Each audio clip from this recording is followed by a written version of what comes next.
sarasara ku mwana w'umuhungu. Warabikoze, warabikoze, warabikoze. Wasezeranije Ana, aleluya, Ana kuma umwana w'umuhungu n'umwana. Warabikoze, warabikoze, warabikoze.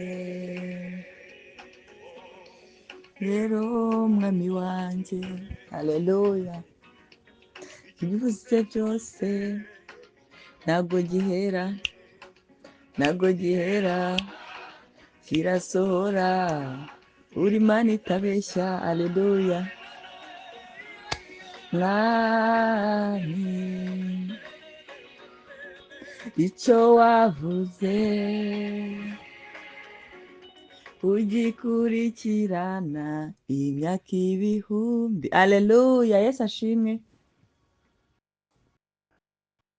Mwami, Yesu ashimwe bana b'Imana.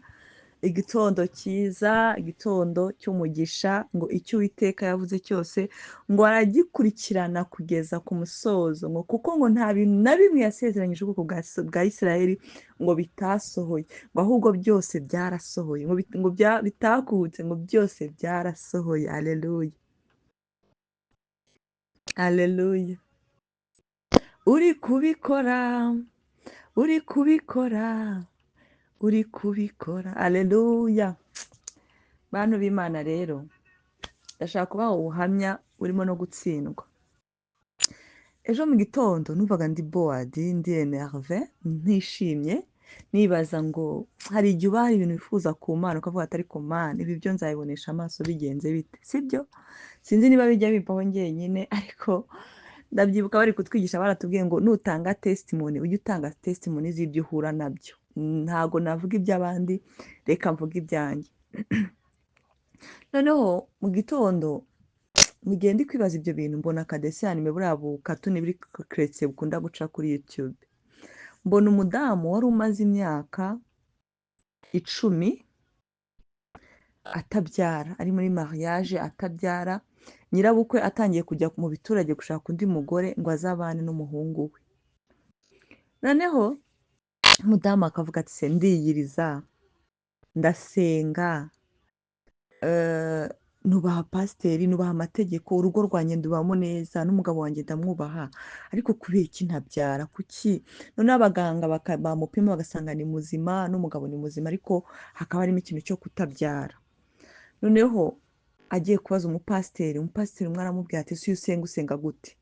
Aza gusenga asanga asenga ya masengesho y'amaganya, amasengesho y'amaganya, amasengesho avuga ngo Mana ubuse kanaka ko yeye. None mu masengesho ye yarimo, nanjye narumvise isengesho asenze, yavuga ngo ese ko kanaka wamuhaye abana atanakubaha atanakuzi. Ufite ugasanga ni amasengesho y'ubwoba, y'amarira, yo gushidikanya. Uranyumva? Usanga ni amasengesho y'ubwoba no gushidikanya.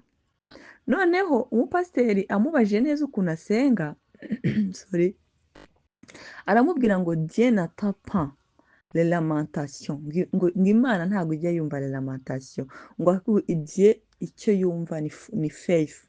Imana yumva kwizera, ntabwo yumva amaganya. Mpita mvugana, ariko uzi ko hari igihe umuntu agenda, nabonye, nkunda kubabwira ko narebye filime y'Umugenzi, muzayirebe kuri YouTube irahari. Umugenzi mu rugendo rwose yagenze ava ku musaraba, ibyaha bimuvaho, akomeza aca mu bigeragezo bitandukanye, ariko agiye kugera ku rurembo rwera, arimo arureba imbere ye hari amazi narwo arubona agiye kwambuka, ngo yahise abona ikibaya cyiza, ibyatsi byiza, kirimo abantu basa nk'abantu barwaye mu mutwe. Niko nabibonye ngewe, nabonaga ari nk'abantu bagenda bizengurukaho. Abaza umuntu bari kumwe ati se bari abantu kuki bari hariya? Aramusubiza ngo bariya barakijijwe, barasenga, ariko amaganya y'isi yabahejeje hariya. Iyo tugiye gusoma ngo imbuto zaguye mu butaka hehe, hari imbuto ngo zaguye mu mahwa. Niba ari izo mu mahwa, niba ari izo mu kara, tuzabisoma ubutaha, ariko ngo ni izafashwe n'amaganya y'iyi si. ugasanga umuntu arakijijwe ariko ntabwo afite kwizera. Uyu munsi rero nje kubaganiza kwizera Yesu ejo yanyujujemo. Kwizera ubundi kubamo ibice bitatu njye niko njya mbibona. Hari ukwizera k'ubuzima busanzwe bw'iyi si, buri muntu uhaguruka akagenda atanasenze atazi n'Imana, akavuga ngo ngiye gucuruza wenda ngiye gucuruza umuceri, ati kandi ndabizi ko nza kubona abaguzi. Uyu muntu afite kwizera kuri naturel mari buze biraza gukunda. Urugu niko kwizera kwakoreye abantu bo mu isezerano rya kera batari bazi kwizera nyako. Hakabaho no kwizera kwa kabiri, ko kwizera avuga ngo nemeye ko Kristo ambera umwami n'umukiza, mpinduye ubwami nari ndimo nk'ubwo bw'uwo muntu ugenda gutya atazi n'icyerekezo.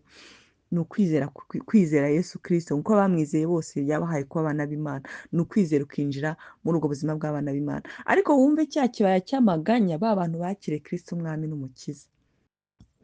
Ariko hari ukwizera kundi kwa gatatu kuba gukeneye ku buzima bw'umukristo. Reka nkubabwire neza ngo ni ukwizera kugira icyizere kudakuka mu kintu cyangwa mu muntu, ngo cyane cyane kwemera ibyo utareba, ikintu utareba, ngo cyangwa ibyo utareba neza ko ari byo ukabyemera nk'ukuri. Bivuga ngo ni ukwemera udashidikanya ibyiringirwa. Ugomba gukuramo ijambo gushidikanya, ibyiringirwa ko bitazaba. Iriya definisiyo yigenanira kuyisobanura, ariko ni ukwemera neza ibyo wiringiye. Sinzi ukuntu nayisobanura, iriya definisiyo y'ingora. Sasa noneho ni ukwizera neza ko iby'Imana yavuze bizasohora. Ijambo ry'Imana, turaza gusoma icyanditswe mu kanya, ngo ni ukugira icyizere kidakuka ku kintu, ukavuga uti ndabizi neza kiriya kintu kizagenda neza, iyi kansa izaba kansa free, kubera ko dufite abahamya benshi bayirwaye kandi bagakira. Cyangwa se ukumva umutima wawe ukajya wumva ufite positive mind ikubwira ngo bizagenda neza. Ngo cyane cyane kwemera ibyo utareba, ukavuga uti mu mezi 2 nzagura ikibanza, nzubaka n'inzu, uko bizagenda sinkuza ariko ndabizi bizakunda, ndimo ndashaka inzira. Ngo cyangwa utareba neza, umuririmbyi yaririmbye indirimbo nakunze ejo ry'iyo rindi, kuva nareba iyo message cyese nibuka ijambo rivuga ngo igihe natangiriye kwizera nibwo nabonye indamu zanjye. Bivuga ngo iriya ndirimbo ifite ibice 2, none ariko ikagira na transit. Igice cya mbere bivuga ngo ahari kurira kwararira umuntu, bwacya impundu zikavuga. Yabagaho arira, ariko iyo ni titre y'urugendo rw'iyo ndirimbo cyangwa ubuzima bw'umuntu. Iriya ndirimbo iyo nyumvishe numva urimo ubuzima bw'umuntu. Harimo igice cyo kurira cyane, harimo n'igice cy'uko impundu zivuze. Igice cyo kurira ngo ni igihe yabaye ahababaye, akakira amasezerano, akakira Imana ikamubwira ngo izabikora, ngo akumva bitazabaho. Ariko mbere yo kuva mu kurira no kwinjira mu mpundu, harimo ijambo rivuga ngo igihe natangiriye kwizera nibwo nabonye indamu zanjye zihindutse ibitwenge. Mwa bantu sinari nzi kwizera icyo ari cyo, ariko ejo narakumvise ndavuga wow, burya kwizera kuryoshye gutya. Ni ibintu utareba, utanareba neza, utanazi ko bizabaho, ariko ukavuga ngo bizabaho. Ni ukwemera udashidikanya ko ibyo Imana yavuze byose cyangwa isezeranya ari ukuri kandi bizaba. Maze igihe mbwira abantu ngo ndabizi Imana izaza. Inuza Yobu bimukomeranye aravuga ngo ndabizi ko ndi umukiranutsi, ngo kandi ngo umwami wanjye ariho. Ni nk'aho yavuze ngo ndabizi ko umwami Imana wanjye azagera akigaragaza. Yona nawe ari mu rufi, amaze kubabara cyane yibaza ukuntu azahava. Ndakubwiye ngo hari ahantu uba ukajya ukibaza uti ahantu nzahava bigenze bite. Ngo ariko kwizera kumaze kugera muri we, ngo aravuga ngo ndabizi ko nzongera guhagarara ahera h'urusengero. Niko yavuze, kanze masome utagira ngo ndi kubeshya. Yona ndamukunda cyane, ni umugabo w'intwari. Umugabo ubwira Imana ati ntaho njya nanjye nigeze mbwira Imana rimwe intumye ku muntu ndabibwa ntaho njya maze Imana irwaza umuntu kugira ngo njyeyo ariko Imana ndayikunda turayishimira ko yatwizeye. Yona 2:5 havuga ngo iki? Ngo ndavuga nti nciwe imbere yawe ariko nzongera kureba urusengero rwawe rwera. Imbaraga zo kwizera mu kigeragezo zahise zigaruka, ariko nzongera kureba imbere yawe. Ni ukwizera rero, uku ni ukwizera kurema ibizaba. Hari n'ukwizera kwizera iby'Imana yavuze. Hari ibyavuzwe mu ijambo ry'Imana, hari ibyo abahanuzi batubwiye, hari amayerekwa, hariho n'ubuhanuzi ngira ngo nabuvuze.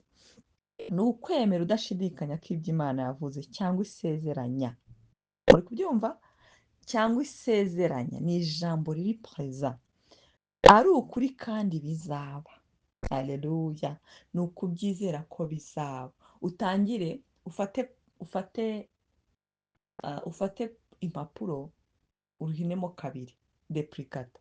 Uruhande rumwe wandike ibyo wifuza ko Imana izakora, urundi ruhande wandike ibyo Imana yavuze. Noneho ibi by'Imana yavuze ujye uvuga ngo ndabyakiriye kuko niyo izabikora. Nawe biriya wifuza gukora uvuga uti ndashaka kubaka inzu, ese ni izihe nzira nacamo ngura ikibanza? Ubwira Imana ngo ese uyu mushahara mfite wagura ikibanza? Ese nabasha gufata loni avansi sare nkagura ikibanza? Ugatangira ukareba uko abandi bagiye bubaka. Ntabwo inzu zabyutse zivuka ngo zibe zihari, ariko nugera kuko utabyara ujye ufata ku nda yawe uvuge ngo natuyeho kubohoka, ikiyiboshye cyose nakiriye umwana. Umuzima ni uwanjye, uwapfuye ni uw'abandi. Inda ipfuye itabyara ni iy'abandi, waturi kuko aho ngaho ni ukwizera no kwikuzuye. Nugera wenda muri bizinesi uvuga uti ndashaka gucuruza, tuvuge for example ndashaka gucuruza ikintu runaka, utangire ugute kose ntangire ku kintu gitoya, nshaka gucuruza imyenda for example, imyenda utangire urangure nk'imyenda 3, utangire ipostinga abantu bayitware, kubera ko hajemo anointing yo kwizera. Ntabwo biri mu mbaraga zawe. Haleluya! Muranyumva? Ntabwo biri mu mbaraga zawe. So kwizera Bibiliya ivuga rero ni kwizera. Hari umurongo wo muri Bibiliya ari wo Abaheburayo 11:1, kwizera ni ukwizera ibintu byiringirwa, ngo bene ibyo byiringiro ntibidukoze isoni. Iryo jambo iyo ryumva ni ibyiringiro biri muri supernatural, buri mu isi y'umwuka idafatika, bizaza bikambara umubiri. Ngo ni ukwerekwa ibintu bitaboneka. Ukavuga uti n'abandi batangiye bukeya. Uzi ko abantu batangira bizinesi bagahomba, ejo bagasubira, ejo bagasubira, ejo bagasubira, ejo bagasubira, fayinali bakazabona barayifatishije, sibyo? Urugero rwa Bibiliya ivuga Aburahamu, ngo Imana iramubwira ngo haguruka ugende. Nta kindi kintu yamubwiye, haguruka ugende. Ubu si kano kanya bambwiye ngo mpaguruke ngende, navuga ko ngiye ngo ujye mu gihugu nzakwereka. Anointing yo kwizera niyo yayoboye Aburahamu. Yagiye yumva hanyurana hagenda, hari n'aho yageze akabura inzira. Haleluya! Muribuka umugabo witwa Ezra azanye ijambo ry'Imana mu bana bari mu bunyage, ngo ageze ahantu ngo bagera ku kagezi kitwa Ahava, ngo bategekera sinzi iriya jambo niba mu mwuka, mbese ni kwa kundi Pawulo avuga ngo niyumvamo, nawe ategekerwa, yiyumvamo. Ngo bafata iminsi 3 biyiriza ubusa, ngo bo n'abana babo ngo hari bayoboza umwami Imana inzira. Iyo uri mu rugendo rwo kwizera ahantu ugera ukavuga uti ubwo ntari kubyumva reka nsubire kuri wa mubyeyi wabimbwiye. Ibyabaye ku ntwari zo kwizera, byabaye ku bajenerezi ba Bibiliya, byabaye kuri Mose wabonye ibintu byo muri Egiputa, Mose wabonye inyanja itukura icikamo kabiri, Mose ngo ariko ageze mu butayu yumva bitagenda neza, abwira Imana ngo ese ubwoko si ubwawe? Si wowe wambwiye ngo mbavane aha mbajyane aha ngaha? None se ko wacecetse? Ngo nutaza tujyane ntaho njya. Ntiyaraza aho ajya. Urumva ni umuntu uri determine, ameze nka Yona. Nutaza ngo tujyane ntaho njya. Umwami Imana kuko yari yabonye ko abaye determine, yagerageje determination yiwe, aramusubiza ngo njyewe ubwanjye nzaza tujyane. yamuciremo akantu ngo ese abami b'abanyamahanga bazavuga kuri Imana ki yavanye ubwoko bwayo muri Egiputa ikaza kubwicishiriza inzara mu butayu, ngo njyewe ubwanjye ngo n'icyo nsabye icyo ndagikora, ngo njyewe ubwanjye nzaza tujyane. Aburahamu rero nawe yemeye gukurikira Imana nubwo atarazi aho ajya, yemera ko azabyara nubwo na Sara Bibiliya iravuga ngo nubwo bari bafite umubiri ushaje, Sara niko avuga ngo nubwo yari afite umubiri ushaje. Analyze, iyo tubonye abantu bafite imyaka 100 ukuntu baba bameze muri ubu buzima, ariko ukuntu bano bantu bari bafiteho feva y'Imana idasanzwe, igihe bari bafite feva y'Imana idasanzwe. Uyu mugore w'imyaka 80 70 ngo yinjiye mu bwami bwa Egiputa, aba Abimeleki amwitegereje avuga ngo ariko murabona ukuntu uriya mugore ari mwiza. Abagabo bose baramubonye ngo mbega umugore mwiza, ngo uyu nguyu agenewe umwana. Haleluya! Muri iyo myaka, icyo ni cyo mbaraga zo kwizera zikora. Kwizera tuvuga n'ibintu abantu batumva, dukora n'ibintu abantu batumva, tugaragara nk'uko abantu batabyumva, kubera ko biri muri spirit abantu badashobora kumva. Undi muntu wagize kwizera gukomeye ni Ana. Narababwiye ngo Ana niba baramubyariyeho abana 4 ntibigiye munsi y'imyaka 10. Ni imyaka 10 wowe imyaka 12. Ariko ku mwaka wa mbere kugeza ku mwaka yaboneyeho umwana, ntiyigeze yanga kuzamukana na Elukana na Penina umusozi witwa Shilo. Buri munsi akagenda afite agahinda ko mu mutima. Hari ikigeragezo ubamo ugatangira kuvuga ngo urumva ngo ni bakanaka ngo ni bande, mu gitondo ukaba ukivuga uti sibo buriya ni Imana yabishatse. Mu kindi gitondo ukabaza Imana atari se waranyibagiwe. Mu kindi gitondo ukagera ukavuga uti kuvuga bikanga, ntacyo gifite cyo kuvuga, warumye warumutse. Ariko ninde wari uzi ko azabyara umuhanuzi ukomeye wa Isirayeli wavuzwe icyo gihe n'ubu akaba akivugwa? Biravuga ngo yari yarasariye mu buhanuzi. Iyo Imana igutindije iragutegera, kandi iyo igutegera iguha mbese ibintu utazibagirwa. Hana ntiyabyaye umwana, yabyaye amahanga, yabyaye umuntu uzakora iby'ubutwari. Niyo mpamvu ikigeragezo kiragerageza. Ijambo ry'Imana riravuga muri Zaburi 124 ngo kugeza ubwo ijambo ry'Uwiteka ryasohoreye kuri we, ngo isezerano rye ryaramugeragezaga. Uwo ni Yozefu. Bibiliya ivuga imbere yaho gato ngo atuma umugabo wo kutubanziriza ari we Yozefu, ngo atwaweho akaba imbohe akaba iki, ngo ariko ngo yatumye umugabo wo kutubanziriza. Uru rugendo rwo kwizera ni Imana idutuma utujye kubanziriza abandi. Nta gihe na kimwe Imana iguhagurutsa ku bwawe, iguhagurutsa ku bwawe gato 5%, 95 ni ku bwayo, ku bw'ubwoko bwayo. Haleluya! Ngo ariko kugeza ubu ijambo ry'Uwiteka ryasohoreye. Uwiteka aduhe gusohorezwa iri jambo, ijambo rye ridusohoreho, ngo isezerano rye ryaramugeragezaga. Uyu mugore nawe rero muri iyo myaka guhera kuri 1 kugera kuri 12 yagendaga afashije Penina abana. Umva Penina abagabo muri bihugu bari bubashywe. Penina ntabwo ari kwitwaza abana 4. Byatangiye ari uruhinja, undi ati nanjye mu next year nzabyara. Baba 2. No se yari kubitwaza mu myaka 2 4 babaye 2. Yari kubitwaza se yamutwazaga umwe amufashe ukuboko. Baba 3 nabo akabamutwaza. Baba 4 ubwo na Elukana yashyiraga hake. Ariko bamaze kuba 4 ngo yurira Shilo. Yari yarabaye speechless, amagambo yari yaravuze yari yaramushizemo. Muri verisiyo y'ijambo ry'Imana ngo Sara aravuga ngo ninde wari uzi ko njyewe Sara ushaje nabyarira umugabo nka Aburahamu. Uvuga ngo Aburahamu yari umugabo ufite icyubahiro, ukomeye, ku buryo yari umugabo ujya guhagarara n'abami nta titire afite, ku buryo yari umugabo ujya kurwana n'abami, kurwanira igihe ajya kurwanira Loti, niwe Loti murumuna we, mubyara we. Ni nacyo gihe yahuriye na Mekisedeki. Noneho umugore we yareba icyubahiro umugabo afite, ubuhangage, imitungo afite, abagaragu, ikintu yari yarabuze mu rugo rwe n'umwana cyonyine. Ngo aravuga ngo ninde wari uzi ko, hari igihe uvuga uti gusaza kwanjye se, ninde wari uzi ko gusaza kwanjye uyu mugabo atari kujya gushaka umukobwa ukiri muto akaba ariwe babyarana. Muzayisome verisiyo y'icyongereza ya ntuza ya amaze kubyara, ngo aravuga ngo ninde wari uzi ko Aleluya. Ninde wari uzi ko ngewe Sara ushaje, ijambo rero emosiyoneri, ngo nzabyarira Aburahamu umwana w'umuhungu. Erega buriya natwe ibyo Imana idukorera biradutangaza. Yari yarabibonye imirimo n'ibitangaza Imana yakoreye Aburahamu n'ukuntu yabanye nawe, ariko aravuga ngo ninde wari uzi ko. Zaburi 127 ngo ubwo haleluya, Imana ni nziza, tuyizere izabikora.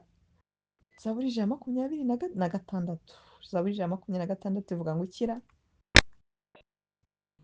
Zaburi 126 aravuga ngo ninde, ngo ngubwo Uwiteka, aleluya, yagaruraga abajyanyweho iminyago b'i Siyoni, ngo twari tumeze nk'abarota. Aba bari abantu bari barasigaye mu gihugu, babona abantu bari barajyanyweho iminyago baragarutse mu myaka 70, aleluya, imyaka 70. Nawe mutekereze imyaka 70 ni ikigeragezo avi bakibayemo, ngo hakajya haza abahanuzi bamwe twahuye nabo natwe muri iyi myaka itambutse. Hari abahanuzi baza bakatubwira ibintu, hari igihe Uwiteka gusubiza inyuma akakubwira ngo si ibyo baguhanuriye byarasohoye, kandi nawe ukabona ko ntibyasohoye. Ngo hajyaga haza abahanuzi bakabwira ngo mu myaka 2 muzataha.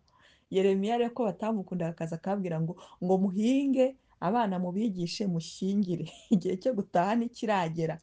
Ari nacyo gihe Daniyeli ngo yasomye igitabo ngo ahishurirwa ko igihe cyo gutaha cyageze.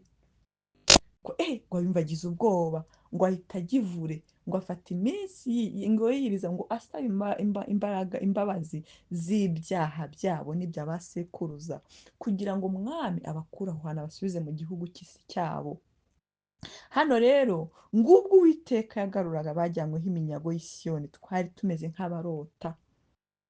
Ngo icyo gihe akanwa kacu kari kuzuye ibitwenge, niko ijambo ry'Imana rivuga, ngo n'indimi zacu zuzuye indirimbo.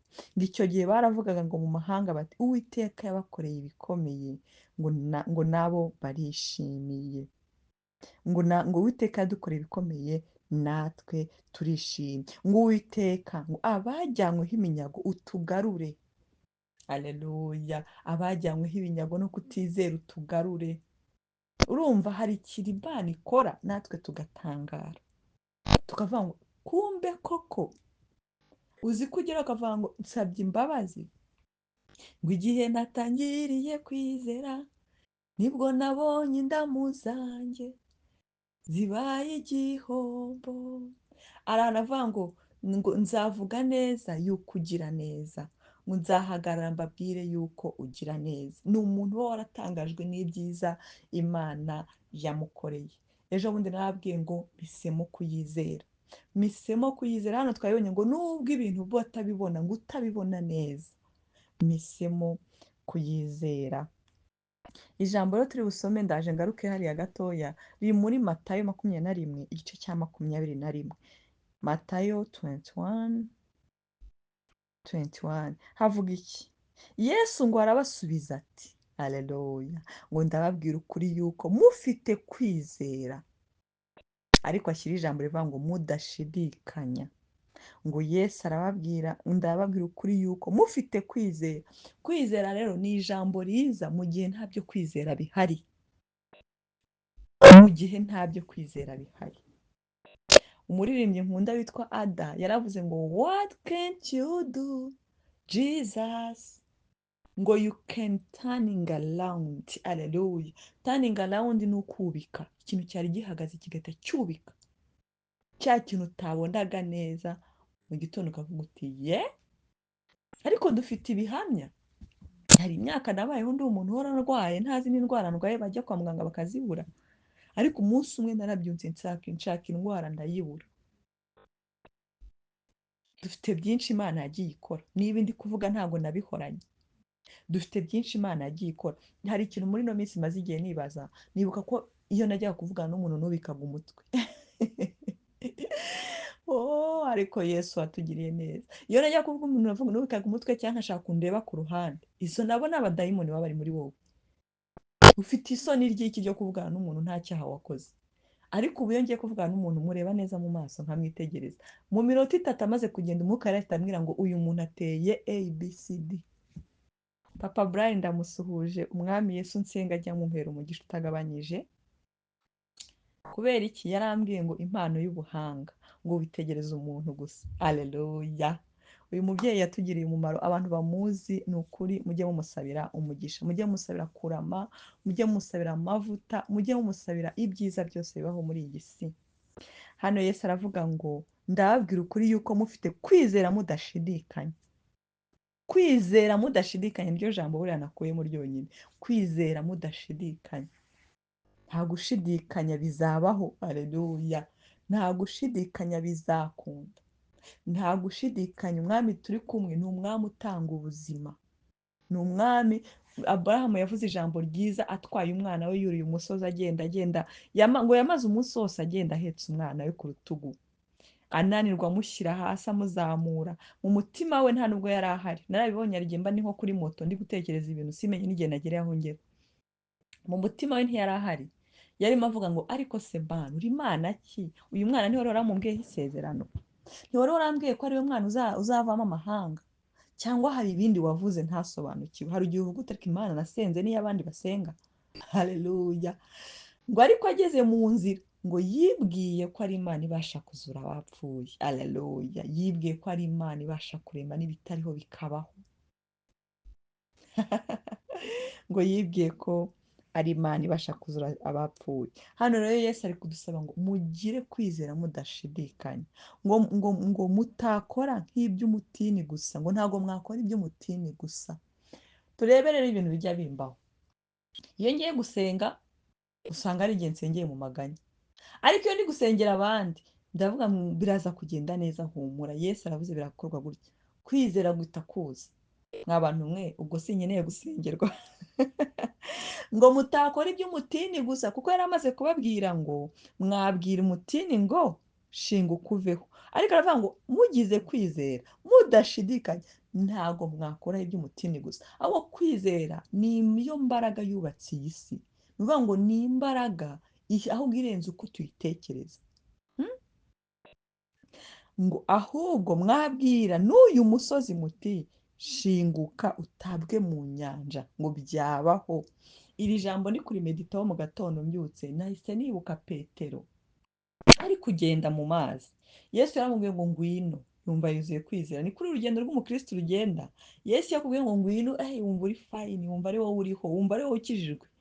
Atangiye kugenda ariko ageze hagati aravuga ati ariko ubundi normal, ninde muntu nigeze mbona agendera hejuru y'amazi? Kandi icyo gihe Yesu ntabwo uba ukimubona. Ariko nzabigisha ijambo rivuga ngo twinjiranye nawe mu mazi tuzasohokana nawe. Aleluya! Hano dukomeje ijambo ngo nta nubwo umutini wavaho gusa, ahubwo n'uriya musozi. Hari ngo wa musozi wiyita iki imbere ya Zerubabeli? Ni ibigeragezo biba byaje imbere y'umuntu. Mwiyita iki? Ngewe nahishuriwe ko ibigeragezo bifite igihe cyabyo ariko bizavaho. Iki Papa Brian nongeye ndamusuje, yigeze anyigisha akantu, arambwira ngo mu isi y'umwuka ikibazo cyose kiri paralele n'igisubizo cyacyo, ngo ahubwo ikintu gikorwa hari ahantu bihurira bigakurwazanya. Haleluya! Umunsi umwe nicaye nshaka pasipoti z'abana, ariko nza gusanga abana banjye babiri ntago banditse. Ariko se aba bana byagenze bite ko nabandikishije? Murabona ko mbere byari analogue, mugenda bakabandika mu gitabo ariko ntibabyinformatize. Njyama mu ntebe ndabyibuka hari imbeho, nari nasabye na konje, mfite imbeho nyinshi. Ndatuza mpita nibukira ijambo Papa Brian ari kubimbwira. Ambwiye ngo mu isi y'umwuka ngo ikibazo n'igisubizo biri paralele, ngo ariko iyo bigeze imbere ahantu bihurira. Noneho mpita mvuga nti iki kibazo mfite mu isi y'umwuka ahantu hari igisubizo. Agatotsi karamfata, nabyukijwe na telefone. Guess what? Ni umuntu wampamagaye ngo anje bite ni byiza, ngo se abana babakwandikiye? Ndamubwira wapi? Ngo genda kwa kana k'abakwandikire. Aleluya! Icyo nicyo gisubizo cyari paralele n'ikibazo nari mfite. Iyo wizeye ko nta kibazo kizabaho burundu, nta kibazo kizabaho burundu ntacyo kizageraho kirangire. Ariko none iyo ushyizemo ikintu cyitwa kwizera, ukurura igisubizo cyacyo vuba. Ngo igihe natangiriye kwizera, iryo jambo muri kuryumva, igihe natangiriye kwizera. Kwizera ntabwo ari ukugendera mu byo tubona cyangwa twumva, oya. Kwizera ni ukwizera ibyo tutarafatisha. ahubwo ni ukugendera ku ijambo ry'Imana ko iyo yatangiye umurimo ariyo izanawusohoza. Ariyo ejo hari umuntu arimo nganiriza ndamubwira, arambwira ngo se yanje pasiteri gute, ndamubwira nti njyewe ndatuje ndategereje, uwampamagaye niwe uzi aho yampamagariye kujya gukora, ibyo nkora n'ibyo nshoboye kano kanya nabwo kandi ni umwuka wera. Ariko ubwo nyine hari igihe hari ikindi kintu abantu bishyizemo, bazi ko umuntu ubaye pasiteri ahita aba interinasiyonari nka bariya bose tuzi. Oya, ushobora no kuba pasiteri wo muri karitsiye. Pasiteri yatubwiye akantu, pasiteri Shato yatubwiye akantu, aravuga ngo ubwami bw'Imana buratangaje, ngo ushobora gusanga umupasiteri aba ahantu ngo mu gaturage katazwi no kugerayo bidashoboka, nta muriro, nta muhanda, nta n'amazi. Atari ko uwo mupasiteri uhatuye ufite agasengero niwe ushyingura abantu baho, niwe ubasezeranya, niwe ubabatiza, niwe umenya amabanga y'ibibazo by'aho hantu. Iyo niyo misiyo uwo muntu yahaye muri ako gace, kuko abantu bose bazakizwa. Iyo abantu bose Yesu yabagiriye ku musaraba, nabo bari muri aho hatabona. Nicyo nkundira agakiza. Agakiza kaba kwa Bill Gates, kakaba kwa Elon Musk, kakaza n'iwanjye, kakajya n'aho hantu hatabona amazi n'umuriro. Rero ntabwo twese twahamagariwe kuba ba apotre runaka, ba apotre no, buri wese yahamagariwe ku musozi we. Ya uwo muntu yarimo ambwira ngo dore mukuru wanjye yabaye pasiteri arakomeye, ngo none dore ngiye aho ndi, ndamubwira nawe uri ku musozi wawe ugumeho. Haleluya. So rero ibintu dukora ni ibintu tutabona tutanumva ariko twizera, ngo bene ibyo byiringiro ntabwo bidukoze isoni. Ni ibyiringiro biri mu isi idafatika ariko bizambara umubiri hamwe n'igihe. Abantu twizeye ubugingo buhoraho tuzananirwa kwizera iby'iyi si turimo? ngo ahubwo ni ukugendera ku ijambo ry'Imana no kumenya ibyo yavuze ko bizasohora. Niyo byatinda cyangwa bitagaragara ako kanya, niyo byatinda. Aka kantu muri kukumva? Ahubwo aha niho twese turi, niyo byatinda ariko bizasohora. Haleluya. So impamvu yo kwizera ari ngombwa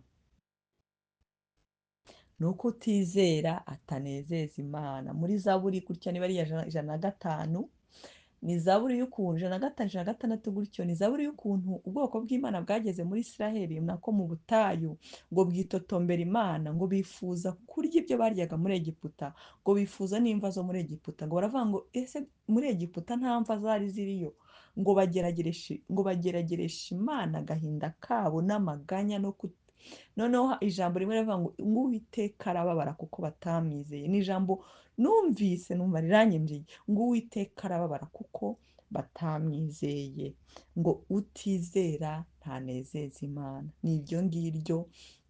Ejo ndi gusoma kandi ndi kumva kari akavideo karavugaga ngo Dieu n'entend pas les lamentations, ngo Dieu attend la foi, ngo umwami Imana ntiyumva amaganya, kuko urumva abantu bari mu butayu nta kindi bakoze, ni amaganya gusa, ngo ahubwo Imana yumva kwizera k'umutima. Niyo mpamvu hari umuntu wibaza ngo byamukoreye gute kadasenga, ko atanandusha gusenga. Abantu bazi ko barusha abandi gusenga, nta kindi yakoze, yavuze ko bizakunda. Ibi ndi kubyiyigisha kuko hari igihe ugeragezwa ukagera ukavuga uti Imana koko ngo nutizerana ngo niryo shingiro ry'ubukiranutsi. Kwizera niryo shingiro ry'ubukiranutsi, ngo abakiranutsi bazabeshwaho no kwizera. Abaroma 1:17 baravuga ngo abakiranutsi bazabeshwaho no kwizera. Ni rwo rutuma tugira amahoro, kwizera, tugira ibyiringiro kandi tugagumana n'Imana niyo ibihe bigoye byagera. Hari ukuntu njya ndeba nyine nkareba imyaka yanjye, nkareba nakabaye kuba narageze kuri ibi nkabibara, ariko nkajya nibuka ko Imana burya ibyo bintu byose ndi kuvuga yabimpa no mu munsi umwe. Hello, tuvuge niba ushaka ibintu bifatika, dipende n'ibyo ushaka, ubu Imana iguhaye miliyari ntiyabiguhaye mu munsi umwe? None se abashaka abagabo n'abagore ubukwe ntibuba umunsi umwe?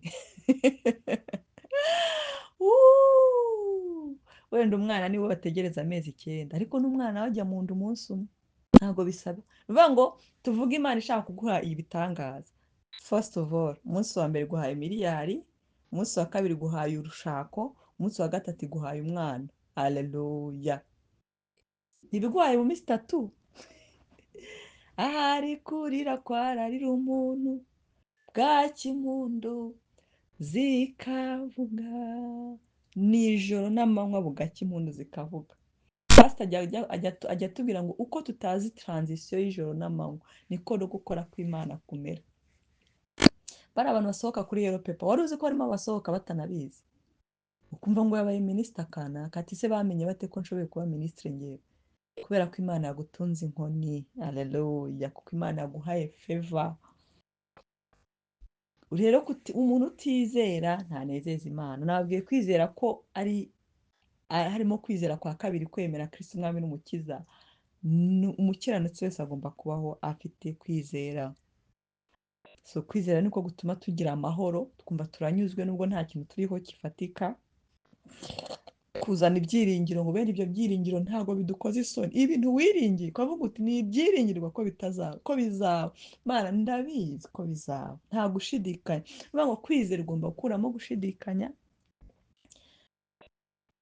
ugakuramo gushidikanya ukavuga ngo bizakunda. Ndashima Yesu ko mu bintu byose yagiye avuga muri iyi si n'ubuzima yabayemo ntigeze azanamo gushidikanya. Kari kagiye kuza ari ku musaraba, ariko umwami Imana ahita ashyiraho urupfu kugira ngo iyi filime irangire. Kandi tukagumana n'Imana n'iyo ibihe bigoye byagera. Ijambo ry'Imana riravuga muri Zaburi 1:3 ngo uwo nguwo azahanwa n'igiti cyatewe ku mugezi, ngo ku manywa ngo izuba ntirikica, ngo mu mvura naho cyatota ntigitota ngo gisenyuke, no mu gihe cy'izuba nticyuma. Uwo nguwo yatewe kugwa. Haleluya. So ubu rero dufite kwizera ku buzima bw'ejo hazaza, ko hari ibyiza biri imbere, ariko bizava mu kwizera k'umutima no kubyatura. Ngo niwatura ko Yesu ari umwami uzakira, niwatura ko ubuzima bwawe buzagenda neza uzakira, niwatura ko bizakunda uzakira. Ndabyibuka ko hari igihe nigeze ntakwizera, none umuntu yambwira ikintu bavuga birashoboka, n'ukuntu byagenze gutya, ariko iryo jambo nararisenye muri njye, birashoboka. Umuririmbyi nkunda cyane, umwami Yesu arakomeye, igihe cyose nagize akantu ka Dawudi, iyi ndirimbo ihita inzamo, iravuga ngo ibintu byose birashoboka, birashoboka, izina rye wowe ushoboye byose, Mesiya, izina rye iyo rivuze imbaraga zose, ngo imbaraga z'umwijima ngo zose zirahunga, abihebeshejwe n'agahinda gasaze bogera bose kugira ibyiringiro. Niba yabashije kunesha urupfu n'ikuzimu, n'iki cyamunanira?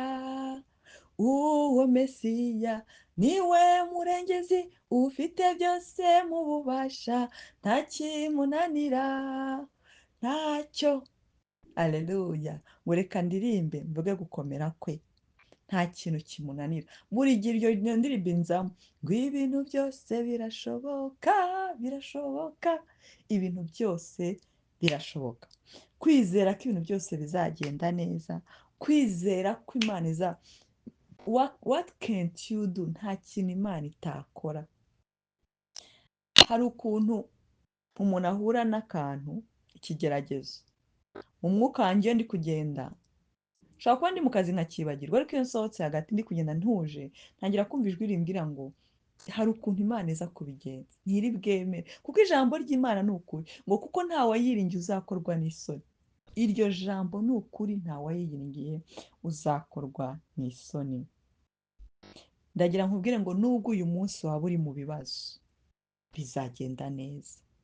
Kwizera ko Imana iri kumwe nawe nubwo utabibona, Imana muri kumwe.